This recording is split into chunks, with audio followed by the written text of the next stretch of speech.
दोस्तों, ग्रीस के साथ बढ़ती भारत की दोस्ती को लेकर इस समय तुर्की की मीडिया और तुर्की की सरकार के अंदर हड़कंप मचा हुआ है। 2 दिन पहले हमने वीडियो बनाकर आपको ये बताया था कि भारत, अर्मीनिया और ग्रीस साथ में मिलकर एक संगठन बना सकते हैं और ऐसी चर्चा भारत के अंदर नहीं बल्कि बाकायदा ग्रीस के अंदर चल रही है, जिसमें अर्मीनिया की जगह इजराइल, भारत और ग्रीस का एक संगठन बनाने की बात चल रही थी। क्योंकि इजराइल अजरबैजान का सपोर्ट करता है, इसीलिए वहां पर अर्मीनिया की जगह इजराइल को लेकर संगठन बनाने की बात हो रही थी। लेकिन टर्किश मीडिया में भी बेचैनी अब बढ़ती हुई दिखाई दे रही है, वह भी भारत और ग्रीस की दोस्ती को लेकर। वहीं एक ग्रीक अखबार एकाथी मेरिनी ने रिपोर्ट दी है कि भारत ग्रीस में कई बड़े निवेश करने जा रहा है, डिफेंस इंडस्ट्री, पोर्ट्स, टूरिज्म और लेबर एग्रीमेंट तक। यानी भारत अब तुर्की के पड़ोस में जाकर उसकी नींद हराम करने को तैयार है। भारत खास तौर पर ग्रीस की डिफेंस इंडस्ट्री में निवेश करना चाहता है, जैसे हेलेनिक एरोस्पेस इंडस्ट्री और हेलेनिक डिफेंस सिस्टम।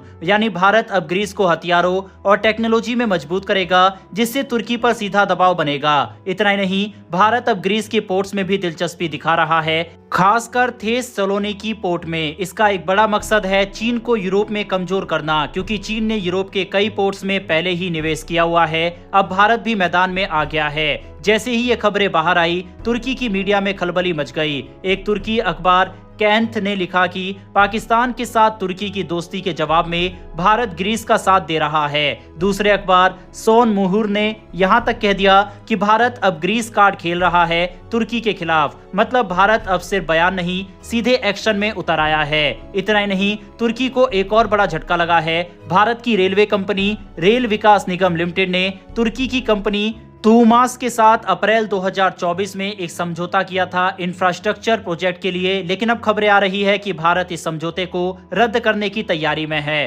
क्योंकि प्रोजेक्ट में कोई प्रगति नहीं हुई। तुर्की को नुकसान केवल डिफेंस या इंफ्रास्ट्रक्चर में नहीं हो रहा, बल्कि टूरिज्म पर भी भारी असर पड़ा है। खासकर भारतीय शादियों की वजह से तुर्की में होने वाली बड़ी बड़ी इंडियन वेडिंग्स अब कैंसिल हो रही है। एक टूरिज्म एक्सपर्ट ने बताया है कि इंडियन वेडिंग्स में 70 से 150 मिलियन डॉलर तक खर्च होता है, लेकिन अब सब रुक गया है। अब इस पूरे मुद्दे पर भारत का स्टैंड बहुत साफ है। अब बहुत हो गया, अब आतंकवाद को बर्दाश्त नहीं किया जाएगा, चाहे वो किसी भी देश से हो। यही बात ग्रीस पहुंचे भारतीय प्रतिनिधिमंडल ने भी कही है। इस डेलीगेशन को लीड कर रही थी डीएमके सांसद। उन्होंने कहा, भारत अब आतंकवाद को लेकर सख्त है, चाहे वो किसी ग्रुप का हो या किसी सरकार का, अब कोई फर्क नहीं रहेगा। इस डेलीगेशन में विपक्षी सांसद भी शामिल थे। मतलब भारत इस मुद्दे पर पूरी तरह एकजुट है, सरकार हो या विपक्ष।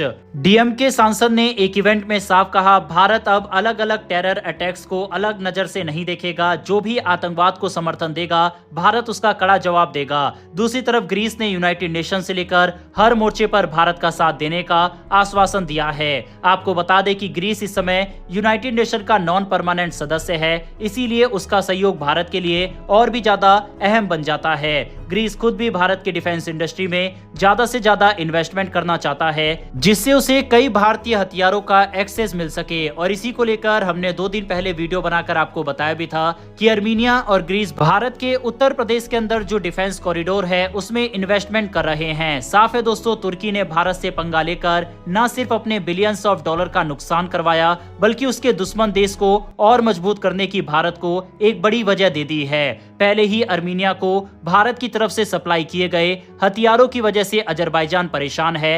बकायदा अजरबैजान के राष्ट्रपति की तरफ से कई बार भारत को साफ कहा गया है कि भारत और फ्रांस अर्मीनिया को सपोर्ट ना करे और अर्मीनिया को आधुनिक हथियार वगैरह प्रोवाइड ना करे। लेकिन लगातार भारत अर्मीनिया को हथियार सप्लाई कर रहा है और अपने आधुनिक डिफेंस सिस्टम, जिसने सैकड़ों तुर्की के ड्रोन को काउंटर किया, उस डिफेंस सिस्टम को भी भारत अर्मीनिया को दे रहा है, जिससे अजरबैजान का खतरा अर्मीनिया के लिए अब कम हो रहा है और इसी चीज से अजरबैजान परेशान है।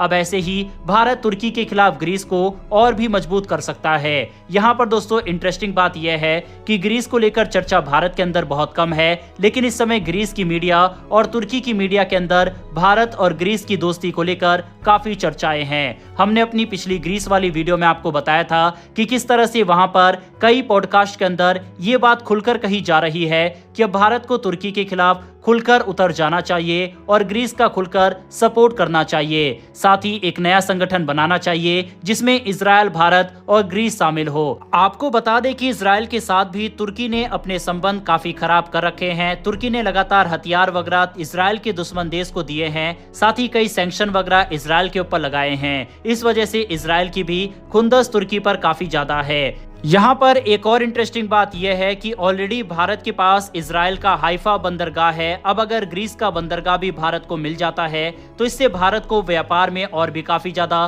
फायदा हो सकता है। कुल मिलाकर तुर्की से दोस्ती रखकर भारत को कुछ खास फायदा तो नहीं बल्कि नुकसान ही हो रहा है। तुर्की लगातार कश्मीर के मुद्दे पर टांग अड़ाता आया है, यहाँ तक कि यूनाइटेड नेशन के अंदर भी कश्मीर की आवाज उसने उठाई है। दूसरी तरफ तुर्की ने लगातार पाकिस्तान का सपोर्ट किया है और अपने आधुनिक हथियार दिए हैं। वह अलग बात है कि भारत के खिलाफ वह कामयाब नहीं हुए। ऑपरेशन सिंदूर के बाद पाकिस्तानी सेना को जिस तरह से मुंह की खानी पड़ी, इसके बाद पिछले दिनों ये भी खबर सामने आई थी कि अब पाकिस्तान चीनी डिफेंस सिस्टम पर ज्यादा भरोसा न दिखाते हुए तुर्किश ड्रोन सिस्टम को अपनी सेना में शामिल करने वाला है। इसके अलावा भी कई डिफेंस इक्विपमेंट आने वाले समय में पाकिस्तान की तरफ से तुर्की से खरीदे जाएंगे। साथ ही तुर्की जो 5th जनरेशन फाइटर जेट बना रहा है TFX, उसमें भी तुर्की पाकिस्तान को शामिल करना चाहता है। आने वाले समय में अपना ये 5th जनरेशन फाइटर जेट तुर्की पाकिस्तान को दे सकता है। ऐसे में जब तुर्की खुलकर पाकिस्तान को सैन्य मदद दे रहा है और भारत के खिलाफ खुलकर उतर रहा है,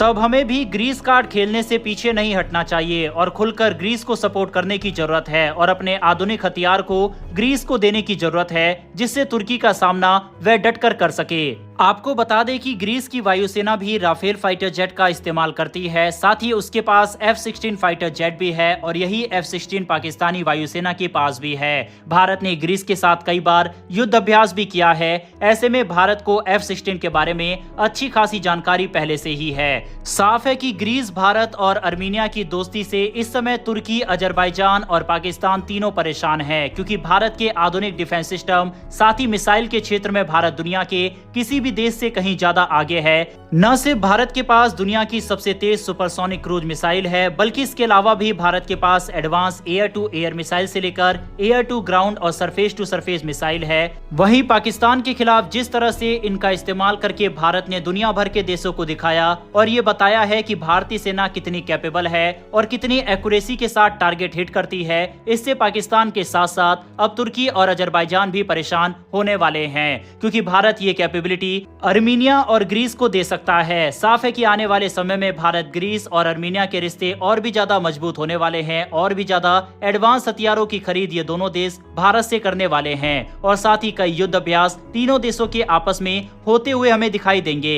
बहरहाल दोस्तों, टर्किश मीडिया और ग्रीक मीडिया में जिस तरह से भारत को लेकर चर्चाएं चल रही है, इस पर आपकी क्या राय है कमेंट बॉक्स में लिखकर बताइएगा। और डेली डिफेंस और वर्ल्ड अफेयर से जुड़ी टॉप खबरों के लिए नीचे दिए गए सब्सक्राइब बटन को प्रेस कर बेल आइकन को जरूर दबा लीजिए अगर आपको हमारी ये कवरेज पसंद आई हो तो।